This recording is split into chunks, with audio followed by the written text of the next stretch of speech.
ODM Seneta Edwin Sifuna amekashifu maamuzi ya chama cha ODM ya kujaribu kumtimua kama katibu wa chama hicho, akidai kuwa njia mwafaka hazikufuata katika jaribio la kutimuliwa kwake. Akizungumza katika kanisa la PEFA mjini Nairobi, Sifuna amewakashifu waliojaribu kumtimua kwa kutofuata katiba ya chama. Mimi ndio Sifuna. Nimejifunza ya kwamba kanisa la PEFA linaheshimu katiba yake. Si kufanya tu vitu kiolela tu hivi.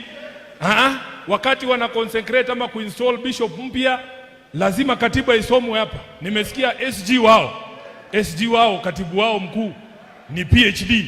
Anakuja anasoma katiba, anasema pursuant to this article tunakufanyia hii na hii na hii. Unapatiwa kila kitu kwa njia ambayo ni ya nini? Heshima.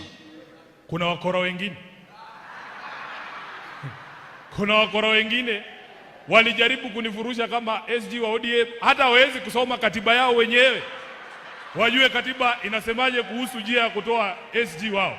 Tunapambana na hao wakora, tunasema wajifunze kutoka kwa kanisa la PEFA, si ndio?